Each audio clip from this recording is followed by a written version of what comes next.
দেখেন লেখা আছে from the following information ascertain the value of goodwill of Nasim company limited.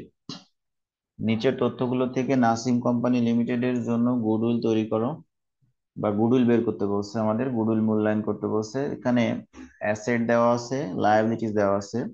আমরা সম্পদগুলো একটু পড়তে পারি। সম্পদগুলো আমাদের দেওয়া আছে goodwill at cost, land and building at cost, plant and machinery at cost, stock in trade. তারপর হচ্ছে বুক ডেপ্ট লেস প্রভিশন ফর বিডি মানে ব্যাড ডেপ, অর্থাৎ বুক ডেপ্ট দেনাদারের পরিমাণটা ব্যাড ডেপ বাদ দিয়ে দেওয়া আছে। Net balance 90,000। এখানে বলছে the company commenced operation in July 2012 with a paid up capital of 2,50,000। পরিশোধিত মূলধনের পরিমাণ ছিল তাদের 2,50,000 টাকা। Profit earned have been as follows. Profit গুলো ছিল নিম্নোক্ত, দেখো। প্রফিট আছে 13 সাল, 14 সাল, 15 সাল, 16 সাল, 17 সাল। তাহলে দেখো আমাদের অঙ্কটা কিন্তু উপরে ছিল ব্যালেন্স শিট জুন 30, 2017, মানে 17 সালের জন্য ব্যালেন্স শিট ছিল জুন মাসের। আমার নিচে কিন্তু 2017 সালে উল্লেখ আছে।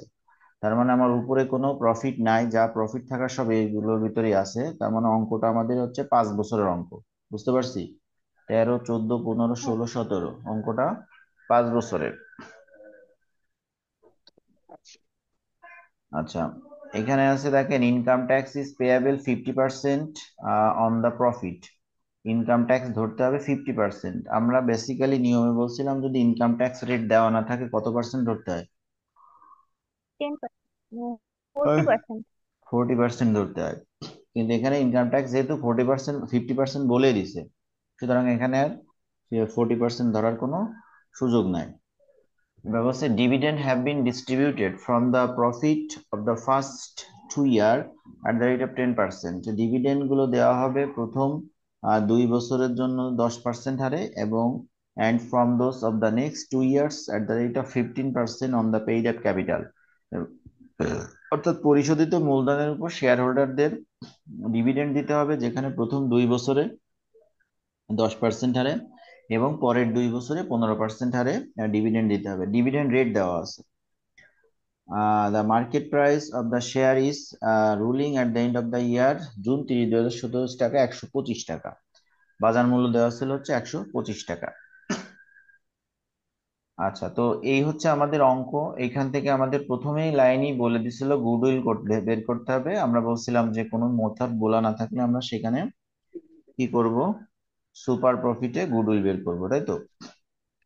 হ্যাঁ। জি ভাই। এখন সুপার প্রফিটে করতে গেলে অ্যাজ ইউজুয়াল প্রথমে আমাকে ক্যাপিটাল এমপ্লয়েড বের করতে হবে। তাই আমরা লিখছি প্রথমে ক্যালকুলেশন অফ ক্যাপিটাল এমপ্লয়েড। আমরা সূত্র জানি present value of total asset minus current liabilities. তো present value of total asset নির্ণয়ে আমরা বলছিলাম গুডউইল আসে না, তবে গুডউইলের পাশে অ্যাট কস্ট লেখা থাকলে আসে। দেখেন এই অঙ্কটাই কিন্তু আমাদের গুডউইলের পাশে অ্যাট কস্ট লেখা আছে বাম পাশে। তাই কিন্তু আমরা present value of total asset নির্ণয়ে গুডউইল অ্যাট কস্ট 25,000 টাকা আমরা লিখে নিছি। ঠিক আছে? হুম। আচ্ছা, এবার আসেন। আমরা বলছিলাম যে প্রত্যেকটা সম্পদের আমাদের বুক ভ্যালু এবং মার্কেট ভ্যালু দেওয়া থাকলে আমরা মার্কেট ভ্যালু নিয়ে কাজ করব, তাই তো? হ্যাঁ। প্রত্যেকটা সম্পদের বুক ভ্যালু এবং মার্কেট ভ্যালু যদি দেওয়া থাকে তাহলে আমরা কি নিয়ে কাজ করব? Market market value. Value. Market value. আর যদি মার্কেট ভ্যালু না থাকে সেক্ষেত্রে আমরা কি নিয়ে কাজ করব? Book value. Value. Book value. আচ্ছা, এবার আসেন একটু কথা একটু ক্লিয়ার করি আমরা। সেটা হচ্ছে যে আমাদের এখানে দেখেন land and building at cost, এখানে অ্যাট কস্ট বলা আছে। আমাদের নিয়ম অনুযায়ী আমাদের এটার উপর অবচয় কাটতে হবে, তাই তো? হুম। হ্যাঁ। নিয়ম অনুযায়ী এটার উপর অবচয় কাটতে হবে। এই অবচয় কাটার বিষয়টা এই জায়গায় একটু ক্লিয়ার করি। সেটা হচ্ছে মনে করেন ল্যান্ড অ্যান্ড বিল্ডিং এখানে আমাদের 1,10,000 আছে। আমার নিচে যদি সমন্বয়ে বলা থাকতো যে ল্যান্ড অ্যান্ড বিল্ডিং মূল্যায়ন করা হয়েছে 1,20,000 বা 1,00,000, যাই বলি না কেন, কিছু একটা যদি নিচে বলা থাকতো তাহলে সেই আমরা এখানে মার্কেট ভ্যালুটা নিতাম। কি নিতাম আমরা? হ্যাঁ। মার্কেট মার্কেট ভ্যালু ভ্যালুটা মার্কেট। নিতাম। নিতাম। তো একটা কথা ক্লিয়ারলি মনে রাখতে হবে, সেটা হচ্ছে যদি সম্পত্তির পাশে অ্যাট কস্ট লেখা থাকে কিন্তু নিচে যে খেয়াল করতে হবে কি, যদি সম্পত্তির পাশে অ্যাট কস্ট লেখা থাকে কিন্তু নিচে যদি ওই সম্পত্তির মার্কেট ভ্যালু দেওয়া থাকে, তাহলে বুঝতে হবে ওই মার্কেট ভ্যালুটা ডেপ্রিসিয়েশন বাদ দিয়ে দেওয়া। কি বুঝতে হবে? হুম। মার্কেট ভ্যালুটা কি বাদ দিয়ে দেওয়া? ডেপ্রিসিয়েশন ডেপ্রিসিয়েশন বাদে দেওয়া। বাদ দিয়ে দেওয়া। আমি কি বোঝাতে পারছি কথা? কিন্তু যদি কোনো উম, সম্পদের অ্যাট কস্ট থাকে বাট নিচে কোনো মার্কেট ভ্যালু দেওয়া থাকে না, তার মানে কি মার্কেট ভ্যালু নেই, সেটা তো আমরা বুঝতে পারতেছি না। হুম, তাহলে সেক্ষেত্রে আমার কি জি করতে ভাই। হবে? মার্কেট ভ্যালুটা বের করতে হবে। যদি অ্যাট কস্ট লেখা থাকে এবং নিচে মার্কেট ভ্যালু দেওয়া না থাকে, সেক্ষেত্রে আমার মার্কেট ভ্যালুটা বের করতে হবে। কিভাবে বের করব?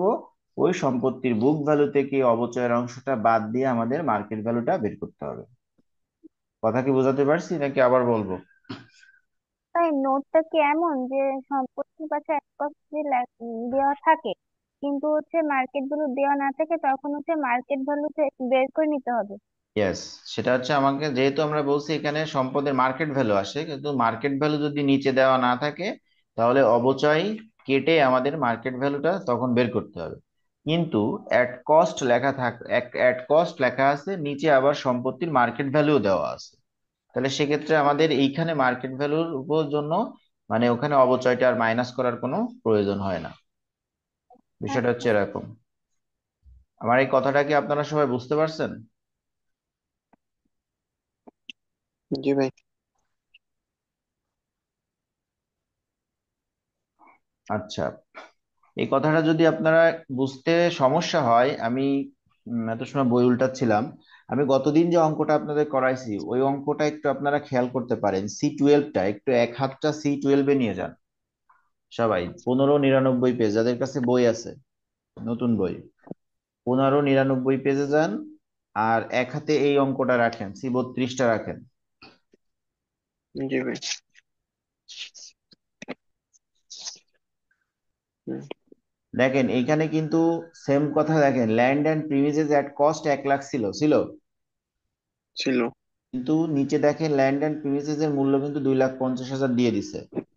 তা আমরা কিন্তু হুম, এই 2,50,000 নিয়েছিলাম, যে কারণে আমাদের মার্কেট ভ্যালুটা দেওয়া ছিল বিধায় কিন্তু আগের অঙ্কে আমরা এখানে আর কিন্তু মাইনাস করে দেখাই নাই, কারণ ওইটা মাইনাস করে দেওয়াই ছিল। আমার কথাটা কিন্তু এখানে, যে যার মার্কেট ভ্যালু দেওয়া থাকবে অ্যাট কস্ট লেখা থাকলেও সেইটার উপর আমরা present value of total asset নির্ণয়ে অবচয় মাইনাস করতে পারবো না। কিন্তু যার মার্কেট ভ্যালু দেওয়া থাকবে না কিন্তু অ্যাট কস্ট লেখা আছে, সেক্ষেত্রে আমাদের এখানে মাইনাস করে মার্কেট ভ্যালুটা কাউন্ট করতে হবে। আমি কি বোঝাতে পারছি কথা? জি ভাই, জি এখন ভাই। জি ভাই।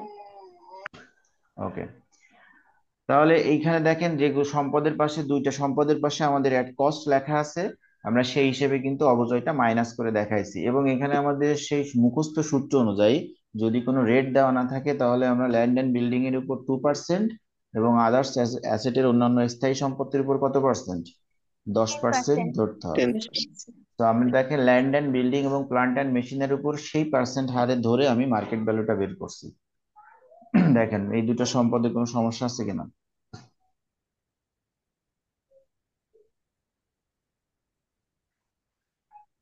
আশা করি নাই। এখন দেখেন এরপর ছিল আমাদের stock in trade. Stock in ট্রেডে যেহেতু মার্কেট ভ্যালু নাই, যেটা ছিল সেটাই বসাই দিছি। বুক ডেপ্ট তো নিট বলাই ছিল। নিট বলতে কি বোঝাচ্ছে? ব্যাড ডেপ্টেড বাদ দেওয়ার পরে কত টাকা ব্যাড ডেপ্ট ছিল ওটা আমাদের মাথা না ঘামালেও হবে। তারা নিট বাদ দিয়েই আমাদের এই ব্যালেন্সটা দিছে 90,000। তো আমরা এগুলো যোগ করব। যোগ করলে আমাদের present value of total asset আসে যাচ্ছে আমাদের 4,62,800। আমরা জানি এখান থেকে চলতি দায় বাদ দিতে হয়। দায় পাশে যে দেখেন তো আমাদের চলতি দায় কয়টা আছে?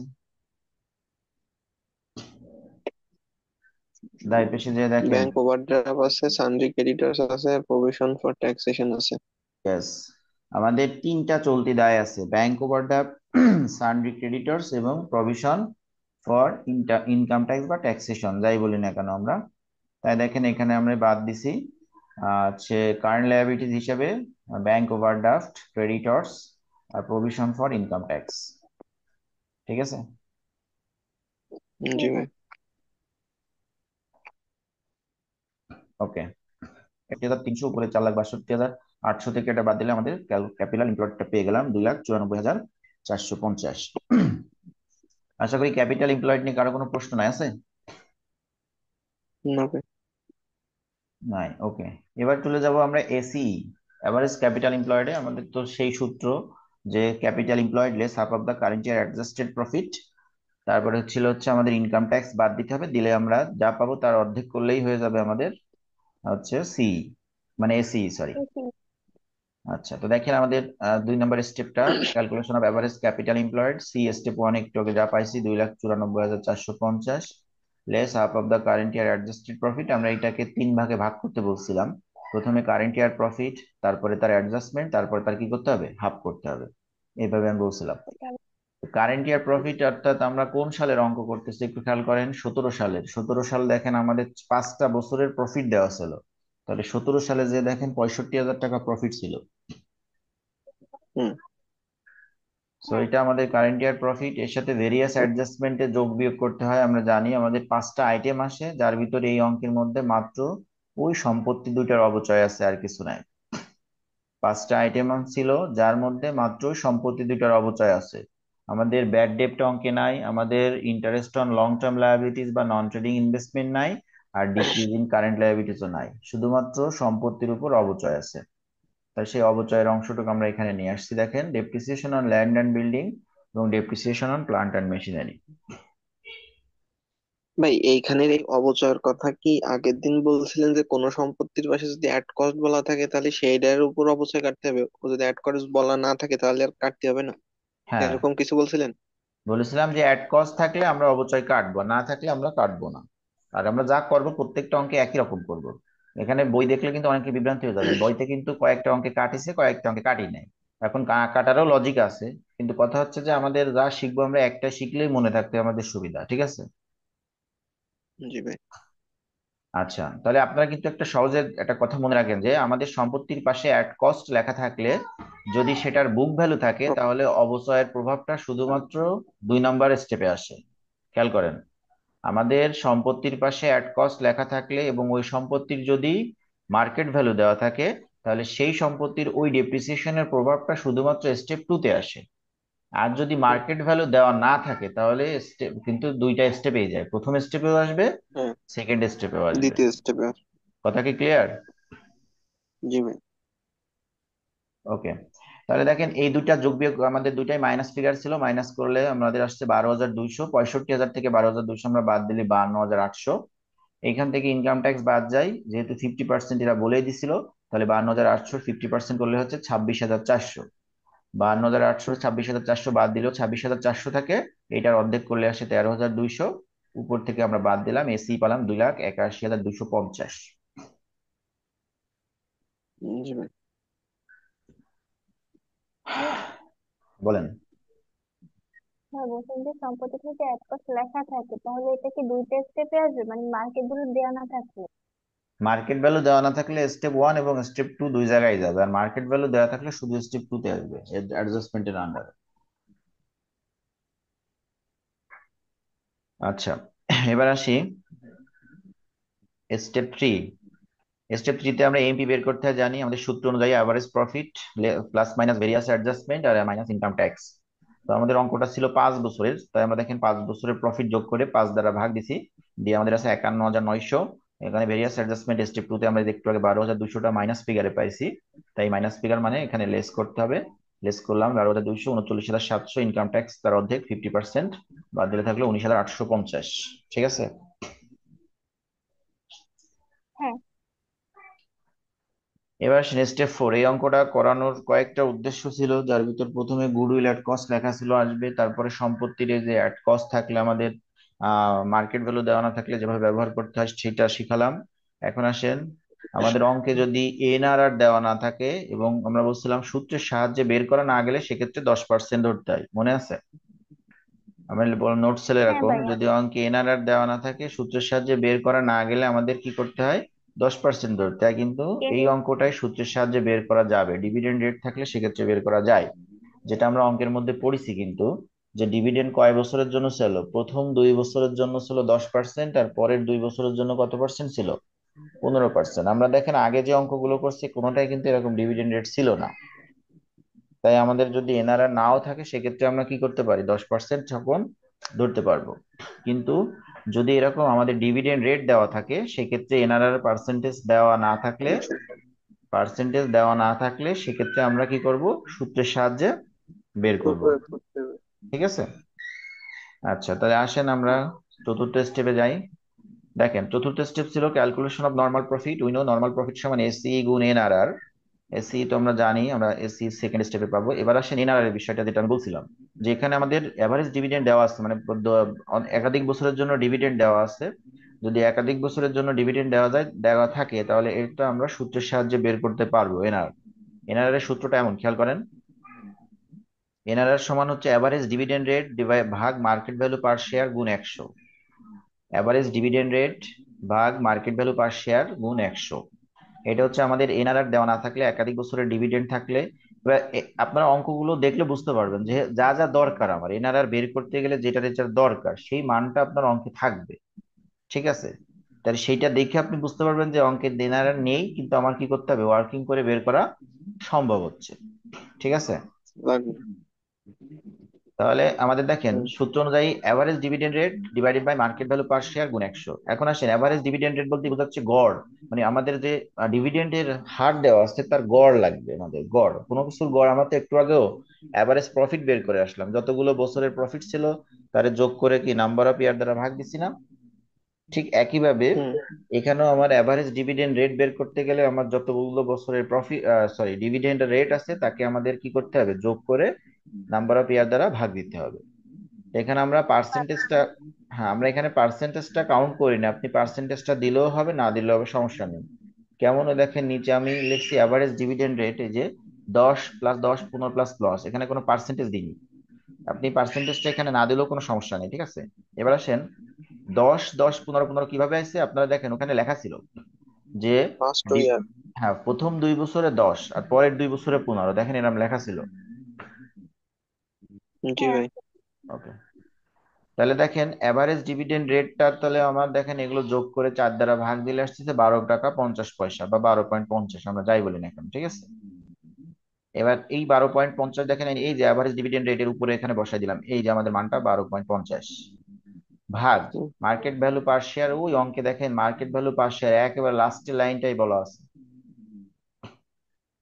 একেবারে দেখেন অঙ্কে লাস্টের লাইনে মার্কেট প্রাইস পার শেয়ার লেখা আছে। আছে? এই খুঁজে পাইছেন আপনারা 125 কোন জায়গাতে আছে? জি ভাই। জি ভাই, আছে 125। হ্যাঁ, তাহলে 125 ওইটা দ্বারা ভাগ দেবো, 100 দ্বারা গুণ দেবো, দিলে আমাদের এনআরআর বেড়ে গেল 10%। ঠিক আছে? হুম। এবার আমরা ওই এনআরআরটাকে যেখানে ছিল সেখানে নিয়ে 10% আমরা বসাই দিলাম। তাহলে আসো আমাদের দেখেন 28,125। স্টেপ 4টা একটু নতুনত্ব আছে কিন্তু এখানে, এইটুক বিষয় নিয়ে কারো কোনো কথা থাকলে বলতে পারেন।